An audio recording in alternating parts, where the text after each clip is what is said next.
Salut, c'est Pascal de la chaîne e-commerce et web design sur Shopify. Aujourd'hui, je vais te montrer une fonctionnalité du thème Fastlane qui a été principalement ignorée et qui pourtant facilite grandement ton utilisation.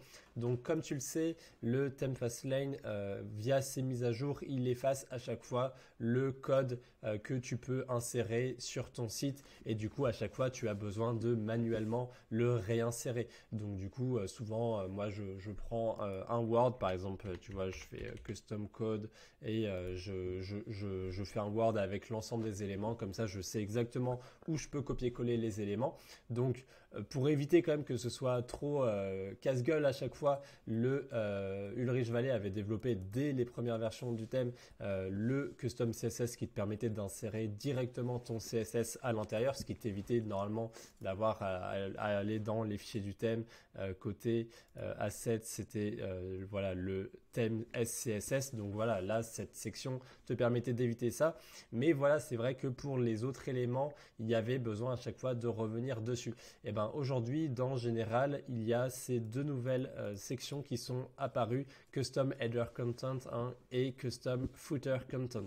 Donc du coup, je vais te montrer tout de suite ce que ces éléments permettent de remplacer et du coup, ce que ça va t'éviter par la suite.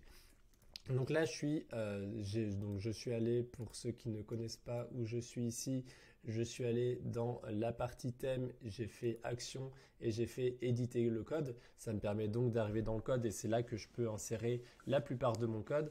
Donc ici, maintenant, dans Custom Header Content, tu pourras mettre tous les éléments que tu places normalement entre la balise aide ouverte et aide fermante de ton site. Donc là, voilà, tous ces éléments-là, tu vois, normalement, ici, on t'a souvent demandé d'écrire des éléments. Donc, pour information, des fois, on te dit souvent de l'insérer après la balise aide, voilà, sans le slash. Personnellement, je te le déconseille parce que les scripts se chargent de haut en bas. Donc en fait, là, ici, il vaut mieux charger les éléments importants de ton site et finalement ajouter les éléments personnalisés juste avant la balise fermante. Comme ça, ils vont se charger en tout dernier et donc ils ne vont pas être prioritaires par rapport à des éléments plus importants.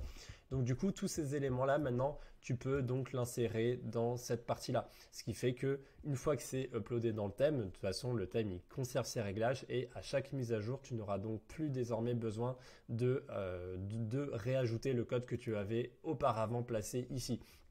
Et des applications dans ce sens, il y en a pas mal. Il y a des fois des applications de Page Builder, de Loox. Il peut y avoir aussi des applications du Pixel. Enfin, il peut y avoir vraiment plein de choses par rapport à ça. Donc, c'est vrai que c'est plutôt avantageux.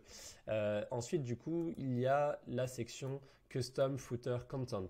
Celle-ci, elle va plutôt être utilisée pour tous les éléments que tu plaçais avant la balise fermante body. Donc là, pareil, il y a souvent du code qui t'a été proposé d'être ajouté ici et du coup maintenant tu peux proposer ça. Tu peux donc maintenant l'ajouter ici. Donc voilà, c'est vrai que maintenant ces options ça devient plutôt sympa. Pour rappel aussi, j'ai eu pas mal de demandes par rapport à CheckoutX. Sur CheckoutX, à chaque fois moi j'ajoute le script juste ici. Comme ça, c'est vrai que j'ai pas besoin de le réajouter aussi. Donc tu vois que le thème Fastlane de plus en plus il te propose des options où tu peux donc insérer le script au bon endroit. Mais c'est vrai que jusqu'à maintenant, il manquait ces deux éléments et donc désormais, voilà, c'est chose faite. Donc ça veut dire que de plus en plus, tu peux ne plus être dépendante du code et donc voilà, tu peux déjà tous tes scripts que à chaque mise à jour, c'est sûr qu'ils vont sauter. Déjà ça, ces éléments, il y aura plus besoin de repasser derrière. Et c'est vrai que de toute façon, en plus, c'est souvent principalement ce fichier en fait qui change à chaque mise à jour, ce fichier theme.liquid. Donc c'est plutôt avantageux d'avoir enfin accès à une section ici. Parce qu'après, je sais qu'il y a de plus en plus de personnes qui cherchent aussi à customiser via un développeur les autres fichiers .liquid. Et cela, en général, il y a moins de probabilité qu'ils sautent à chaque mise à jour, qu'ils soient remplacés par le code qui est réinjecté. Parce que c'est vrai que c'est des éléments qui bougent moins souvent. En fait, d'ailleurs, à chaque mise à jour, tu peux voir avec le petit point bleu les éléments qui changent. Donc, tu vois qu'il y a quand même pas mal d'éléments de temps en temps, mais il y en a quelques-uns qui sont épargnés. Donc, en tout cas, moi, je te conseille toujours, si tu veux éventuellement forcément passer par un développeur, de vraiment créer ton propre fichier, comme par exemple ceux qui sont générés par les outils Fastlane Funnel et Fastlane Editor. Mais après, en toute honnêteté, je t'invite à, si tu veux utiliser Theme Fastlane, l'avantage de Fastlane, c'est que tu as déjà un environnement qui a été développé avec Ulrich, qui a pris des développeurs qui ont développé des outils. Donc autant finalement passer par des outils à quelques euros par mois plutôt que engager un développeur où là ça va vite engager des frais importants.